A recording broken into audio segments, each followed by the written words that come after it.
everybody, and welcome back to the Football Brief podcast. I'm your host, Aaron, all the way in New York City. And as always, I'm joined by my co-host, Brad, over in sunny Manchester, briefing you on all the football news across the world. Let's get into it. How you doing, bro? I'm good, man. I'm good. How are you? Cheers, man. Cheers. Cling. What top you got on there? Oh, United. Yeah, on that, they're back to winning ways on the weekend, so I feel like I could represent again. So here we go. Come on, let's go. Well, Villa aren't doing me any favours, so I thought, you know what? Air United for the win. So yeah. How's things with you? How's things over in the UK, bro? Good, man. It's getting cold now. Couple degrees. We've had Storm Bert here. Yeah. Lots of rain. Yeah, man. But all gravy, man. All gravy. I love they give these like full on names to these storms, like they're actual people. Like, oh yeah, Bert. Yeah, cool. Alphabetical as well. Okay, well, let's get into our episode. We're going to start off with some brief news, which is a new segment we're going to include, which is basically headlines that we're going to read out. We're not going to reply on them. Just you're going to give me some headlines. I'll give you a couple, and then we're going to move swiftly on to brief opinions. Obviously, brief opinions, as we know, we're going to try and keep down to a minute each on the reply, as it is a brief opinion. So that is the idea with that. And then from brief opinions, we'll go on to our brief discussion featuring our legendary spinner, which will pick one of our 4 topics. And then we will head on to our final segment, which this week is going to be Wally of the Week or Wally of the Weekend. So without further ado, let's get into it. Brief news. Here we go.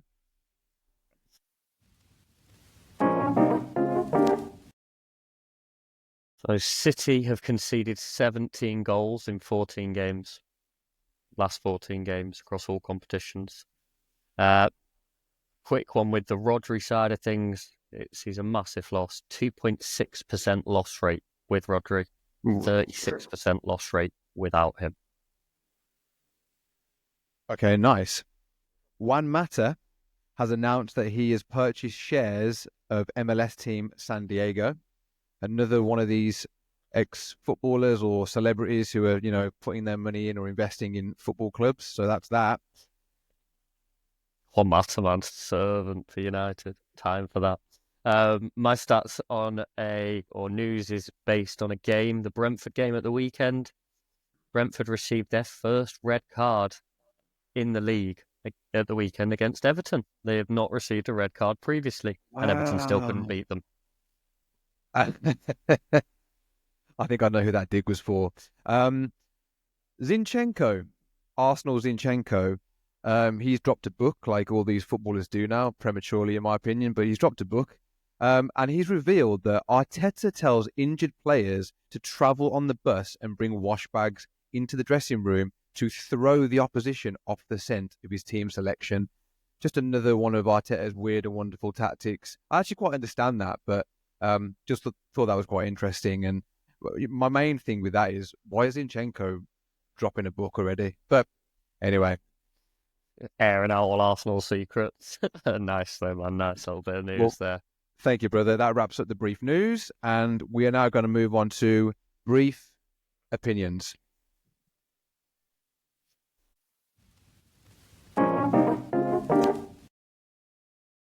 I'll shoot first on this one. All over the news, although on the back of a loss at the weekend, again, a 5th in the row. I don't think Pep's ever lost 4-0 at home either, especially not during his time at City. I'd like to get your thoughts on Pep's new contract extension, 2-year deal. What do you think? Good, bad, good for the league, City, bad? Yeah, I have to admit it was a bit of a surprise. The biggest thing to me that indicates is that these 115 charges are probably going to go away, and I feel like City are going to get away with it. I'll say get away with it. They're probably going to win the case because it sounds like Pep's committing his long-term future based around that. City are going for a blip. Do I think it's the decline of Man City? I'm not too sure, but I do think they're missing Rodri. I think they're missing some key players. Players are off form. So but it's fun for the league. It's good that they're slipping. It's not so good that Pep signed an extension. So we'll see. Major surgery needed, I think, for that squad. Don't disagree, and I'm hopeful we'll get onto that topic later. Hopefully. That is one of our brief topics. Teaser or spoiler. Okay. My first brief opinion for you. As it was a big weekend for Manchester United, in particular, Ruben Amorim. Sorry, Sir Ruben Amorim. Is he still a Sir in your eyes? You can Sir tell me Ruben, yeah. I just want your opinion on Amorim's first match in charge, which finished Ipswich 1, Manchester United 1. Yeah, look, I'd be lying if I said that I didn't want him to come in and we win. But on reflection, I think it's a good representation of where we are. It doesn't hide anything from him. It was actually both his interviews done with Gary Neville on Sky Sports and his post-match interview, which just hammers it home that he's the opposite of Ten Hag. He didn't just pull out the good. He was quite honest and signalling out, Rashford and Johnny Evans in terms of not being able to commit to his style. And as he said to Gary Neville, the essence of it was, they'll be told what they need to be doing. They'll be given the chance to do it. If they don't do it, we'll get somebody that will. So I think it's going to take time. I think it's going to be a process, but in a way, on reflection, I'm happy because if we'd have gone and won 4-0, I feel like maybe it would have hidden things. And yet again, this group of players would have just turned it on because a new manager's come in. So nobody can hide from that performance at the weekend. And yeah, we'll see what comes. Yeah, no, good. I agree. So my one is about a Brazilian player that is tearing it up, man. Absolutely tearing it up. Bit of South American flair.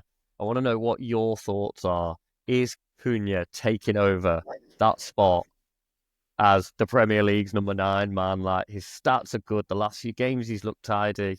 What are your thoughts, man? Well, my thoughts are, take from this what you want. He now features heavily in my FPL team as of, I think a couple of weeks before the international break. I made him captain for the game against Southampton. He came through with points. Foolishly, I thought Fulham away. Fulham are good at home. He's not going to do as well. I benched him. Idiot. Benched him. FPL. And I was so gutted.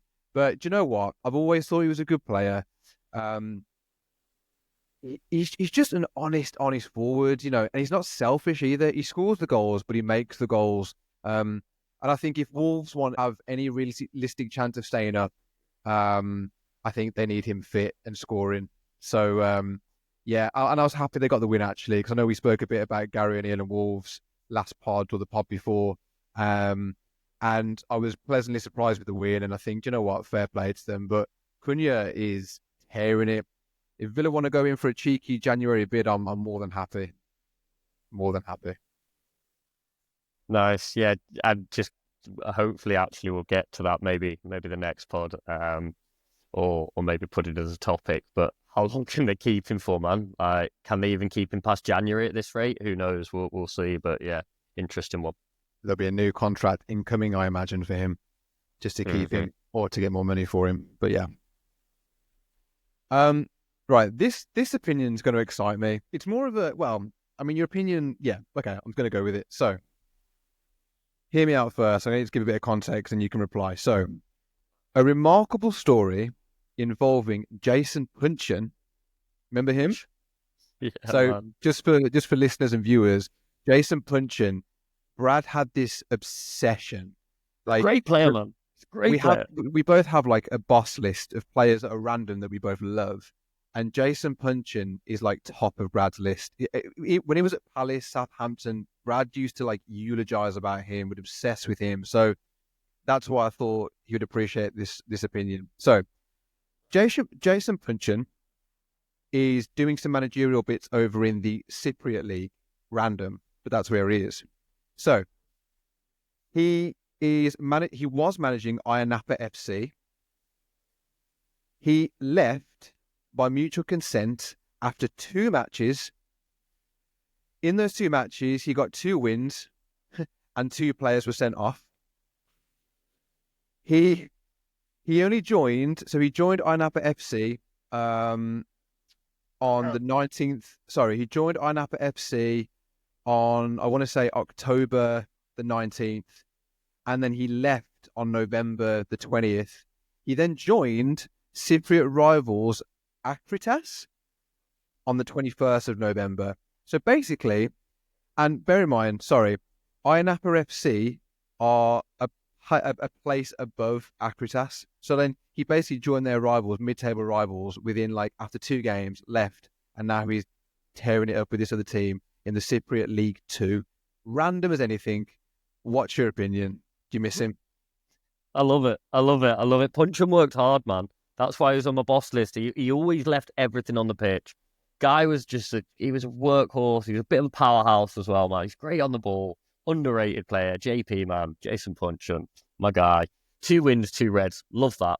Absolutely love that. Brilliant record. And fair play to him. It emulates who he was as a player. Like I say, he left everything on the pitch. Hard worker, man. So, you know what? If they're going to get rid of him or he's going to leave them, then see you later. I'm going to your rivals, man. I've got time for that. If you're getting rid of me after 2 games after I've given you 2 wins, forget about the red cards, man. Forget that. Well, Yeah. they said it was mutual consent, but I don't know how that. I don't know. They always say it's mutual consent, man, don't they? But yeah, no, I'm pleased, man. That's a nice bit of news. I like that. Thank you. Yeah, you're welcome. I thought it would brighten up your day. Yeah, it needed that. Good. Well, that was our brief opinions. Next, we're going to go on to the brief discussion. So I am going to pull up the legendary football brief spinner. While I'm doing that, if you want to take away the topics, Brad.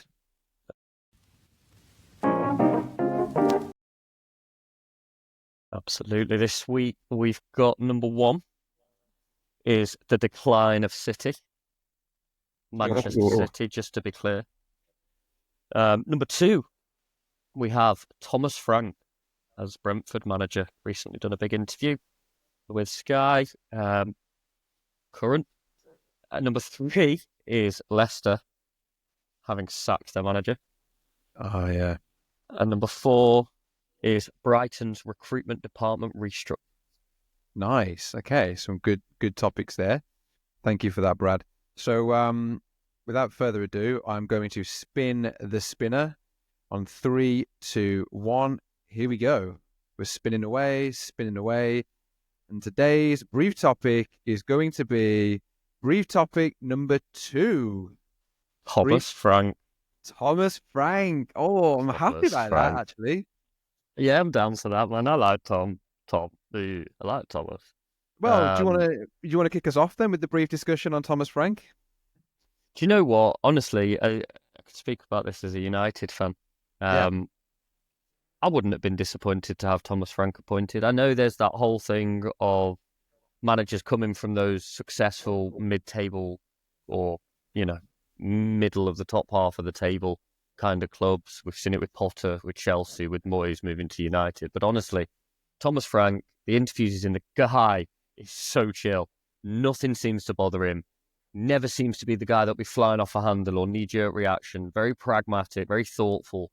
And having seen the big interview on Sky Sports with him over the weekend, actually a really, really intelligent guy tactically as well. You can see the way that he changes his teams depending on the opposition. He's not rigid at all, and he seems to have a really good connection with his players as well. I think he's a great man manager. So, yeah, I wouldn't have been disappointed to see him at United. Obviously, Sir Ruben's here now, completely behind him, but fast forward, rewind a month or so back, then, yeah, if he was in conversations, I'd have been delighted or very pleased to have him at the club, that's for sure. I think that's a really, really good and honest opinion because, you've got Sir Ruben in now, and it would have been easy for you to say, look, we've got Sir Ruben, I'm not bothered. But actually, I think it's testament to Thomas Frank. And I want to speak a bit about this and sort of Brentford as well, because I do feel they fly under the radar slightly. And on the whole, I think Thomas Frank encapsulates what Brentford is as a club. They're a very family, community-run club. They just seem really nice. And I think Thomas Frank, I know it sounds a bit weird, but I think Thomas Frank, you see him in interviews, he's cool, calm. He's got that Danish, just no worries, man. It's all okay. His players want to play for him.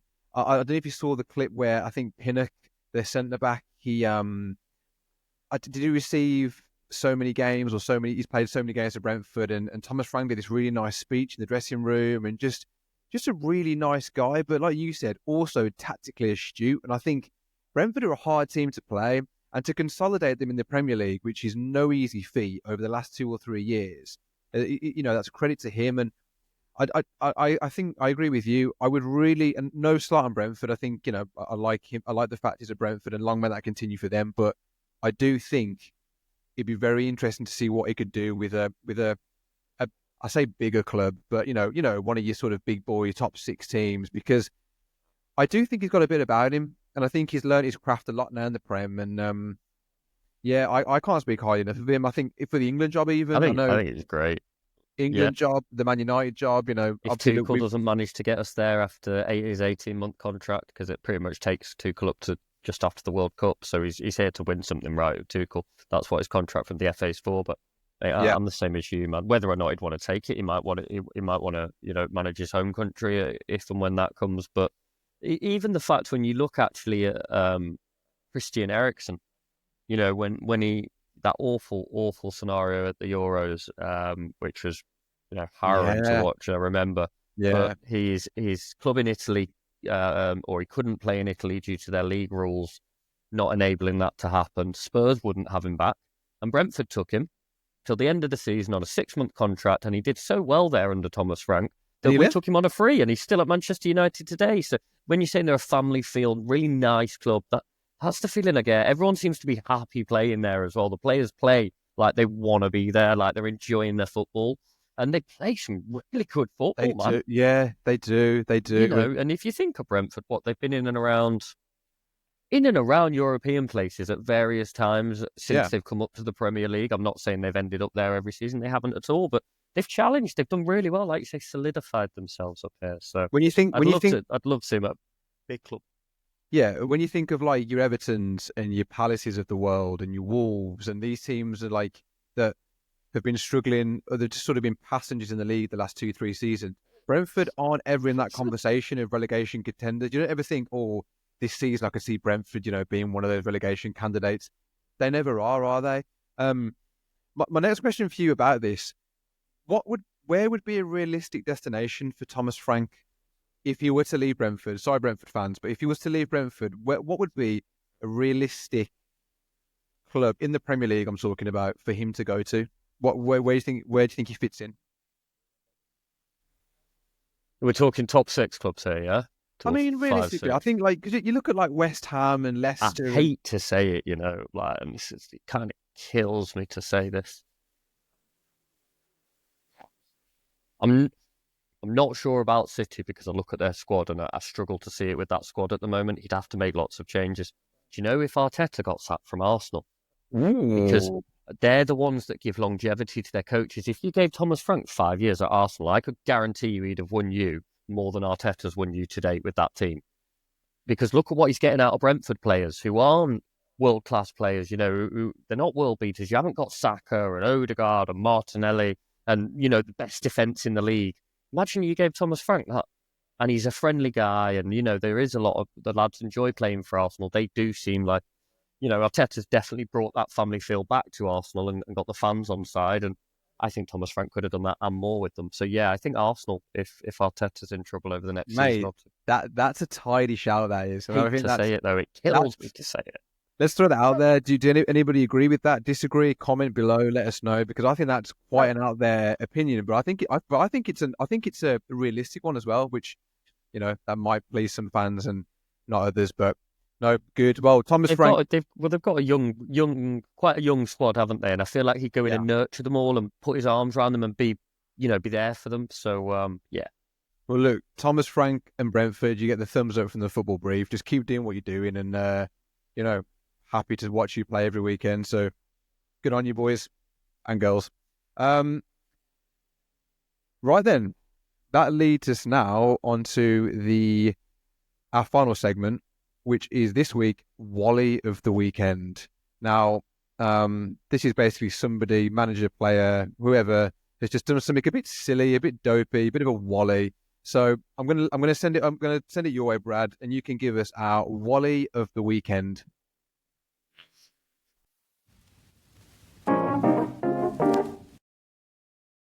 Yeah, it's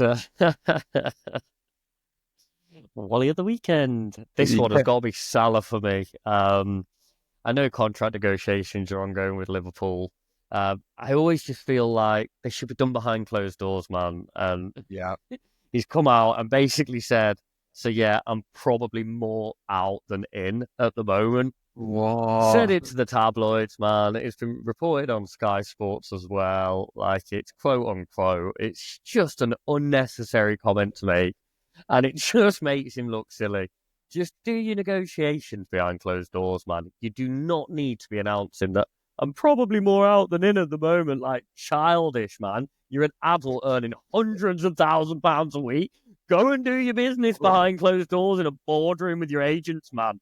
Jesus Christ. So, yeah, it's Wally of What the a week for me is donut. him. What a Yeah. donut. Like, he's just scored the winner, the two important goals to get them to send them 8 points clear at the top of the league. And he comes out speaking to some reporter. I don't even know who he's speaking to. Yeah, Probably that's more out than in. well, Mohamed Salah, you win the Wally of the week. So yeah, Wally of the week. Wally of yeah, the you are week. a Wally. You're a great player, second coming and all that, Oh, but you're you're a a brilliant Wally. player. So Brilliant okay. player. Well, thank you You for can go that, to Brad. Saudi now, though.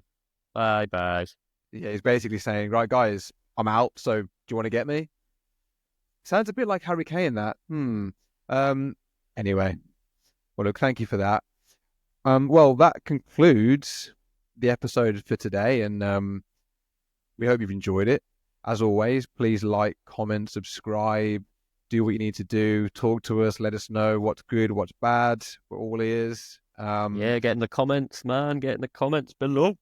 Yeah, man, please do. Let us It's know what you think of Cunha. Let us know if you think Sear in decline. Let us know if any of the topics on the wheel you want to hear more of next week. We can always include them back on, man. But yeah, and let's let been a let good let one let's again, open brother. that. Yeah, let's open that discussion as well. Thomas Frank to Arsenal. Thomas Frank to Arsenal in the future. Let's do it. Let's get it out there. I want it. I want it out there. Just one quick shout out for me. My good friend Chad has a podcast called the Villa Forever Podcast, which I do feature on Mondays now. And just want to say he's doing some really good things. Has some really good interviews. He's actually got an interview with the Italian, some like the Italian football podcast revolving around Juventus for the pre-Villa Juventus game. He has some really good interviews, some good content. So just give him a shout out, give him a look, give him a like and subscribe because he's doing some good bits. So Chad, the Villa Forever podcast, big up UTV. So yeah, as always, pleased to brief you. Peace out.